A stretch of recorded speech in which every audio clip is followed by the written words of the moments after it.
তো good afternoon. তো চলে এসেছি দেখো রান্নাঘরে। তো দেখো আমার মতন কারা কারা আছো, এটাতে ডিম পোচ করেছি বলে এটাতেই মাছটা ভেজে নিচ্ছি। এটা কি মাছ বলো তো? এটা কিন্তু জিওল মাছ, একদম ছোট ছোট জিওল মাছ। এই মাছেরই আজকে নতুন একটা রেসিপি করব, যেহেতু এখানে কচুর শাকটা হচ্ছে। তো দেখলাম ওটা আমাকে মাছতেই হবে, ডিম পোচ করেছি, তো মাছটা ভেজে নিই, অসুবিধে নেই। তো কচুর শাক কিন্তু আমার হয়ে গেছে ডান। তো এবার নামাবো। তো চলো নামিয়ে নিই।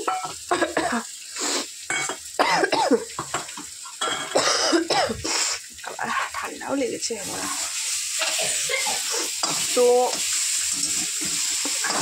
তোমার দাদা ভাইয়ের জন্য একটু রস রস তুলে রেখেছি। দেখো কচুর শাক পাশের বাড়িতে একটু দেয়া হবে, ওরা ওরকম রস রস খায় না, একটু টানতে হয়।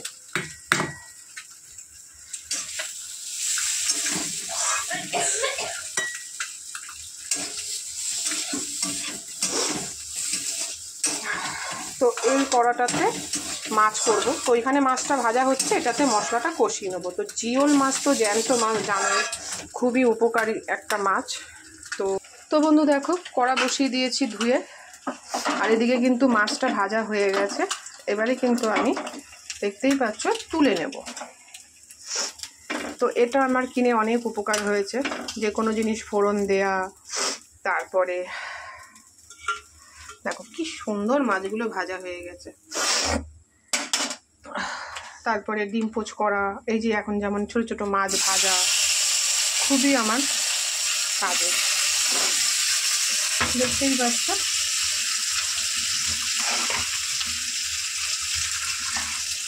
তো আমরা জিওল মাছ সাধারণত কীভাবে খাই?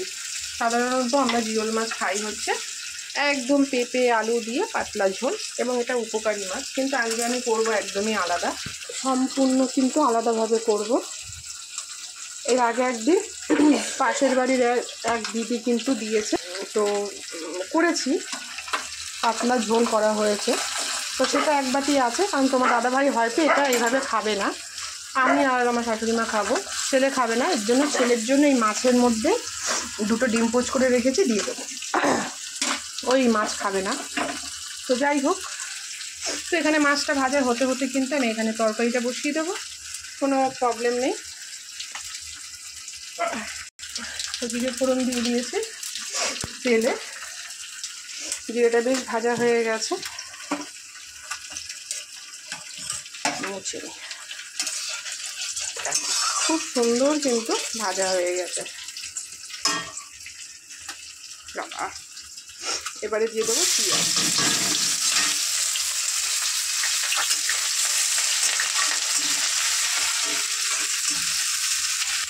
তো দেখতেই পাচ্ছ মাছ ভাজা হচ্ছে। এখানে দু রকম মাছ আছে, দেখো ল্যাটা মাছ, এগুলো ল্যাটা মাছ। আর এইটা পাতলা পাতলা, এটা হচ্ছে জিওল মাছ। এই যেটুকুনি তেল থাকবে এই তরকারিতে দিয়ে দেবো। পেঁয়াজগুলো বেশ সুন্দর ভাজা হয়ে গেছে। তো মাছ অল্প, সামান্য একটু রসুন। তো নতুন এক্সপেরিমেন্ট করছি, এবং খাবারও একটা নতুন অভিজ্ঞতা। এইবারে এর মধ্যে কেটে রাখা আলুটা দিয়ে দিই।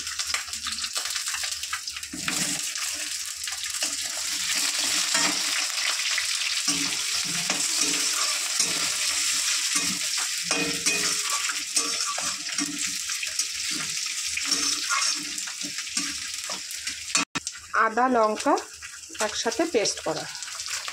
জ্যান্ত মাছ খেতে চায় না, তো তাদেরকে যদি জ্যান্ত মাছ এইভাবে রান্না করে দেওয়া যায়, সেটা খেলে খুবই উপকারও হবে, এবং খেতেও টেস্ট হবে।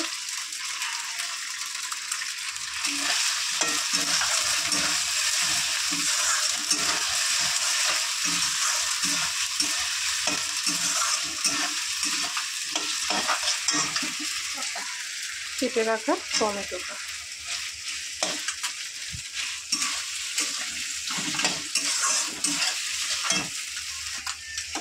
দেখি মাছটা কতদূর কী হলো। মাছ কিন্তু মোটামুটি ভাজা, এই করিস না।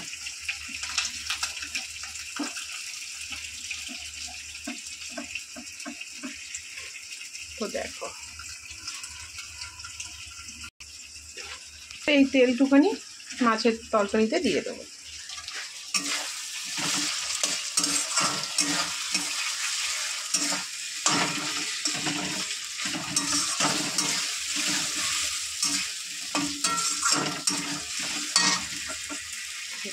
কারেন্ট চলে গেল। এবার এই মাছ ভাজা তেলটা দিয়ে দিলাম।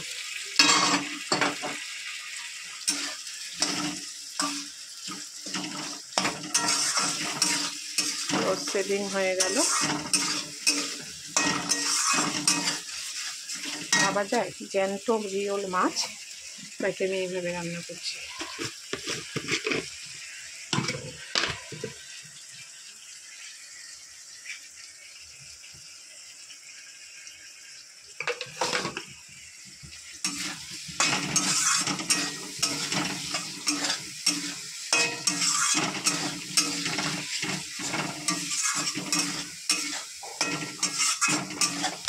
দেবো একটু জিরে দেবো, একটু লঙ্কা দেবো।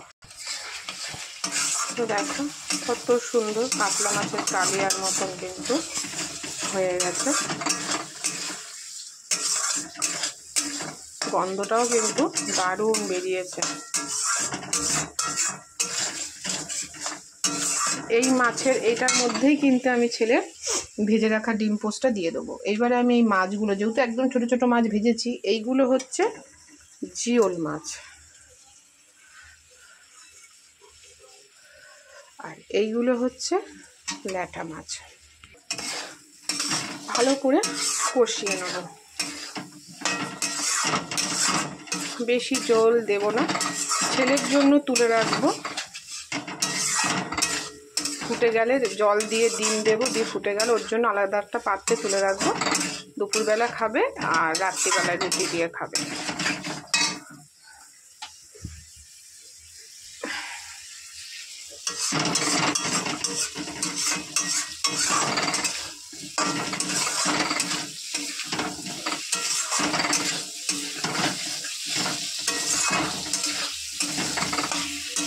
দেখতেই পাচ্ছ কি সুন্দর,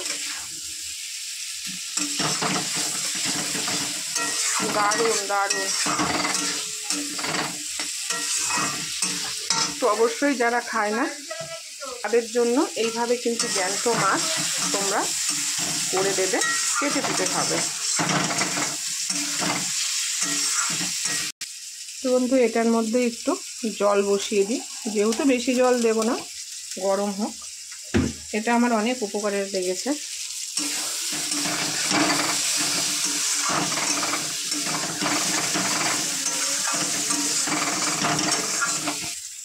তো বন্ধু জল দেখো গরম হয়ে গেছে, আমি কিন্তু এর মধ্যে এবারে জল অ্যাড করব।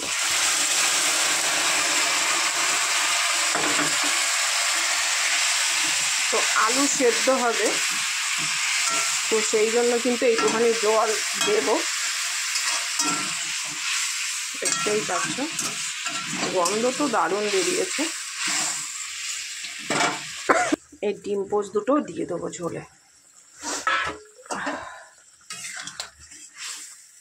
কারণ ও এই ডিম পোস্ট দিয়েই খাবে, তা ঝোলের মধ্যে না ফুটলে ভালো লাগবে না।